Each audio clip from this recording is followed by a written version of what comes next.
রাসূলুল্লাহ সাল্লাল্লাহু আলাইহি ওয়াসাল্লাম সহবাস করে উযু করলেন, উযু করার পরে ঘুমাইতেন। এটা জানা আমাদের জন্য জরুরি যে সহবাসের পরে যদি মনে করেন যে এখন তো রাত 10টা বাজলো, ফজরে আমার গোসল করলেই চলে, এই মাসলা জানতে হবে না? তাহলে আমি শুয়ে থাকবো, তো আমি এরকম নাপাক হয়ে শুয়ে থাকবো না, পুরোপুরি নাপাক হয়ে শুয়ে থাকবেন না, উযু করে আপনার নাপাকিটাকে হালকা করে না তারপরে শুয়ে থাকেন। হয়তো যুবক মানুষ অথবা বিদেশ থেকে গিয়েছেন, বিবির কাছে রাতে একাধিকবার যেতে হবে, সহবাস করতে হবে, তো বারবার করে গোসল করবেন? মূর্খ লোকেরা তাই করে। আমাদের দেশের মূর্খ সমাজের লোকেরা কি করে, যেমনই সহবাস হলো তারপরে রে খাট থেকে নেমে ভালো করে হাঁটবি না, তুই যে পায়ের আঙ্গুলে ভর দিয়ে দিয়ে কোন রকম করে গোসল খানায় পৌঁছিবি। শুনেছেন না শোনেন নাই? আপনারাই তো শুনেছেন, আমাকে নাই জানবো কি করে? এই সব বিধাত আমরা জানতামই না। হ্যাঁ, আপনাদের কাছে শিখে শিখে জানছি যে সব বিধাত আছে। কোন রকম করে খাট থেকে নেমে আঙ্গুলে, বুড়ো আঙ্গুলে ভর টর দিয়ে, দুটো আঙ্গুলে ভর দিয়ে কোন গোসল খানায় পৌঁছে না, হয় নলকূপের কাছে পৌঁছিতে হবে। আর তাড়াতাড়ি করে গোসল করতে হবে। ভাত রান্নাও করা যাবে না, ভাত খাওয়াও যাবে না, পানি পান করাও যাবে না নাপাক অবস্থায়। এইসব সব ভুল কথা। আল্লাহ এত ছাড় দিয়েছেন আর আমরা দিনকে এত সংকীর্ণ করে দিয়েছি। উযু করে নেন, নামাজের টাইম হয়নি যতক্ষণ পর্যন্ত উযু করে নেন, আর তারপরে আপনি আবার সহবাস করেন। আবার সহবাস হলে আবার উযু করে নেন, নাপাকি হালকা করে নেন, অথবা কাজকর্ম করেন, ডিউটি করেন, হাট বাজার করেন, ঘুরেন ফিরেন, সমস্যা নাই। হ্যাঁ, নামাজের সময় আসার আগে আগে আপনাকে কি করতে হবে? গোসল করে নিতে হবে। এখন একটা মাসলা, রোজা সংক্রান্ত মাসলা বলি, নবীর জীবনীর সাথে সম্পর্কিত রোজার মাসলা। অনেক ভাইদের স্বপ্ন দোষ হয়, না হয় না? রাত্রে শুয়েছেন, ঘুমিয়েছেন, স্বপ্ন দোষ হয়েছে, অথবা অনেকের সাথে পরিবার আছে, অথবা দেশে যাবেন, হয়তো রমজানে অনেকে দেশে যাবেন। এই মাসলা আজকে প্রয়োজন, এবছরের প্রয়োজন না হলে আগামী বছর প্রয়োজন পড়তে পারে। আপনার যখন জাগছেন আপনি সাহরি খাওয়ার জন্য, সেই সময় যদি গোসল করতে যান, ফরজ গোসল হয়ে আছে, নাপাক হয়ে আছেন, ফরজ গোসল মাথার উপরে আছে, ওই সময় সাহরি খেতে উঠেছেন, এখন যদি সাহরি খান তাহলে গোসল করা হচ্ছে না, আর গোসল করতে গেলে সাহরি খাওয়া হচ্ছে না, কি করবেন এখন? কে উত্তর দেবে? যে উত্তর দেবে তাকে একটা প্রাইজ দেওয়া যাবে। দেখি প্রাইজ একটা উঠান। এখন কি করবেন?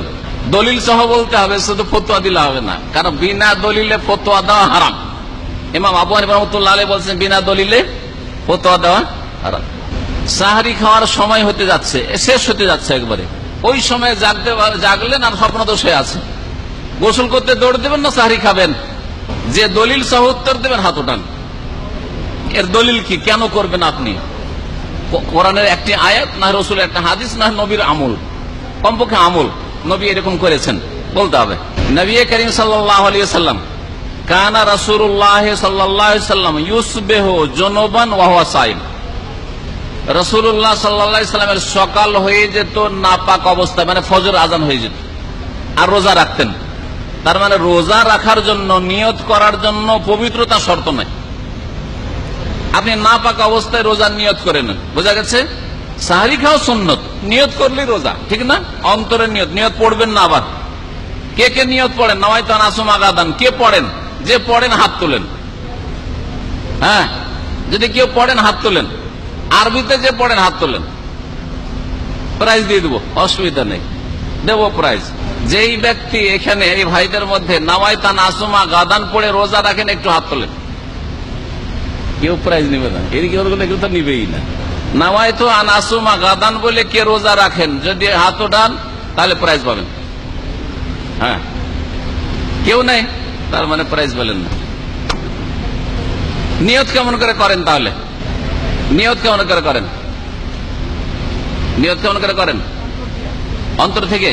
কেমন করে বলেন? আমি নিয়ত করছি, আমি নিয়ত করছি রোজা রাখবো, আস্তে আস্তে জবানে বলেন নাকি অন্তরে?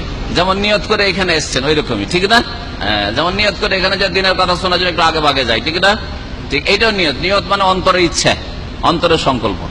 তো কি বলছিলাম, রাসূলুল্লাহ সাল্লাল্লাহু আলাইহি ওয়াসাল্লামের সকাল হয়ে যেত জুনবি অবস্থায়, নাপাক অবস্থায়। সাহরি খাওয়া সুন্নাত, সাহরি নাপাক অবস্থায় খেতে পারেন, নিয়ত হয়ে গেছে। তারপরে ফজরের নামাজের আগে আগে আপনার গোসল করেন, তাড়াতাড়ি গোসল করেন, ফজরের জামাতে হাজির হন পুরুষ মানুষ। জি, এটা করতে হবে। তাহলে নামাজের জন্য গোসল করতে হবে, সাহরি খাওয়ার জন্য, রোজা ধরার জন্য, নিয়ত করার জন্য গোসল করা জরুরি নয়। এতটুকু যদি ইসলামের ছাড় থাকে, তাহলে চিন্তা করুন কাজকর্ম করা যাবে না, প্রয়োজনে সংসারের অথবা রান্না করা যাবে না। আমাদের দেশের মহিলারা যদি বৌমা সম্পর্কে, আগের মহিলারা বিশেষ করে বৌমাকে জানতে পারে যে নাপাক আছে আর রান্নাঘরে ঢুকেছে, ধাক্কা দিয়ে বের করে দিত, ধাক্কা দিয়ে বের করে তো ও বউকে রান্নাই করতে দিবে না।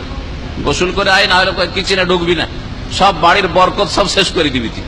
হ্যাঁ, এগুলো যে হালত অজ্ঞতা। যাই হোক, আমরা আমাদের বাইরে চলে যাচ্ছি। কথা বলছিলাম যে কিতাব মানে হচ্ছে কোরআনে কারীম, ওয়ায়ুআল্লিমুল কিতাব ওয়াল হিকমা, আর হিকমত মানে হচ্ছে রাসূলুল্লাহ সাল্লাল্লাহু আলাইহি ওয়াসাল্লামের হাদিস। জি।